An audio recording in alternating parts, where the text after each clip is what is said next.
Why don't we switch gears, guys? Another red-hot issue these days, immigration. And, of course, if you criticize it, and I know, Joe, you know what I'm talking about, you're a racist, a white supremacist, which, by the way, is nonsense.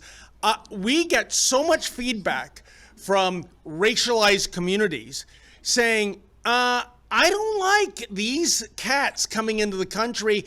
I came here decades ago. I went through legally. You're not paying attention to what you're letting in. And the numbers, too, which are ridiculous. Let's again throw to Pierre Poilievre at yesterday's presser, slamming Carney for this mass migration that we're dealing with. Immigration.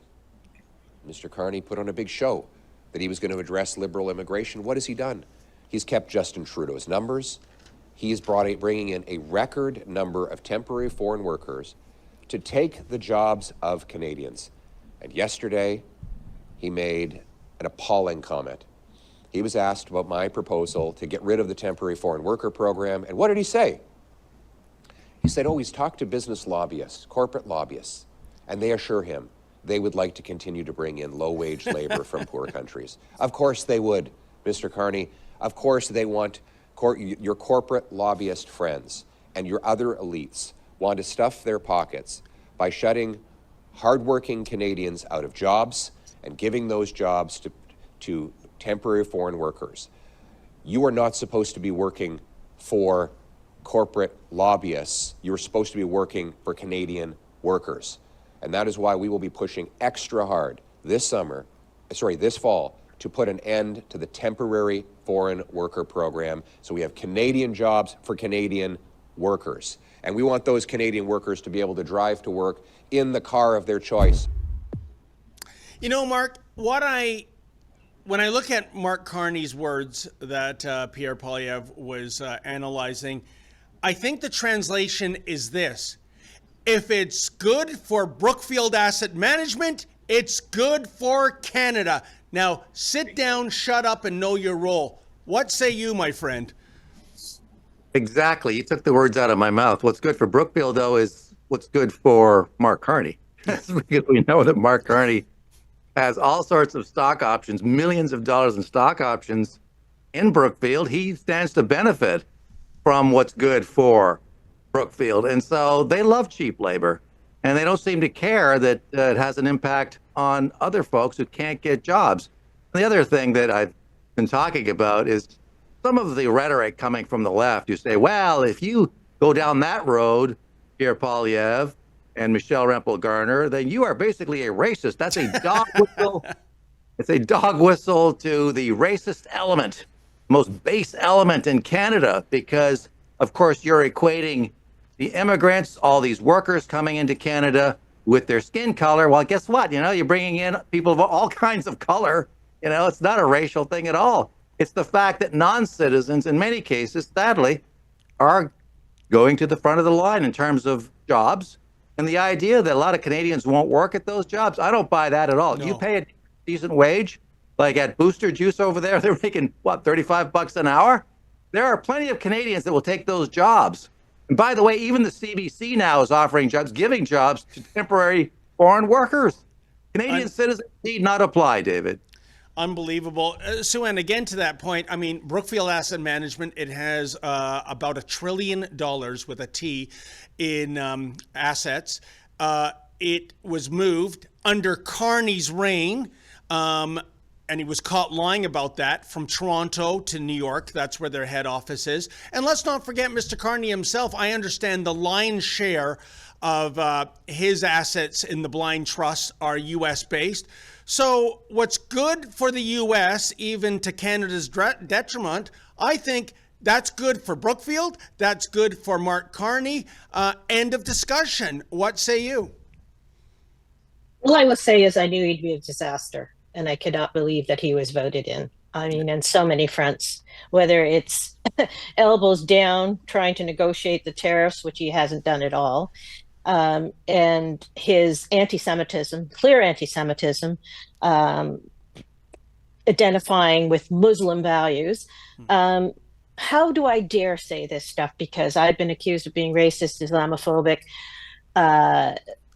inhumane. It goes on and on. But I'm going to say right here on your show that I'm not going to be intimidated by those words anymore. No more. You can call me whatever you want. I am going to be outspoken. I'm going to say how I feel, and I'm going to speak the truth. 100%, Sue-Ann. And, well, to quote a line from a famous movie, there's a lot of people out there that just can't handle the truth. And isn't that the very definition of political correctness? If what you're saying is true, but it's offensive, then you must be shut down. We have the added element now of cancel culture to ensure contrarian voices are shut down. Now, Joe, I think this is right in your wheelhouse. You're having your demonstration at Christie Pitts on September 13th. There will I'm sure there's going to be people there that aren't going to shut you down with words, but they're going to try to get away with violence. By the way, do you have any idea on your side of the equation how many people are coming to the Christie Pitts demonstration in Toronto to take a stand against this out-of-control immigration? Well, first off, I think out of the four events I've thrown, this is definitely going to be the biggest one. The reason why I think that is because, this topic is resonating with Canadians now.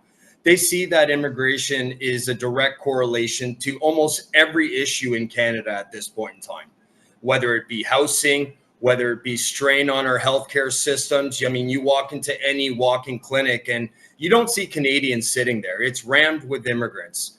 And people they've had enough. And I have my ear to the street. A big account on Instagram, straight out of the 6th, did a poll. Will you be attending? And it had close to almost 10,000 responses. And roughly around 70% of them said they were going to be attending.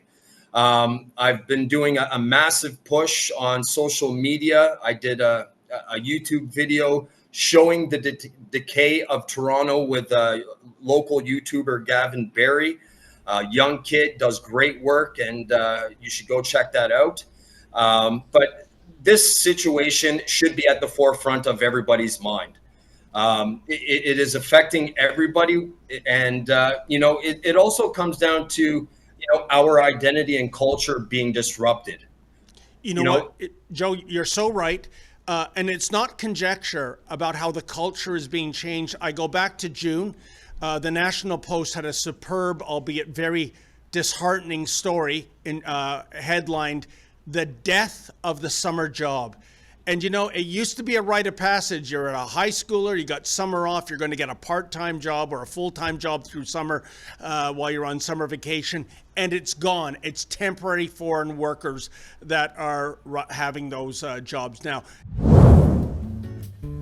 Listen up, Calgary. Our Rebel News 10th birthday bash is almost here, and we want you there. But early bird ticket sales end this Monday night at midnight. After that, prices go up, no exceptions. So lock in your spot now for an unforgettable night of fun, food, free speech, and music.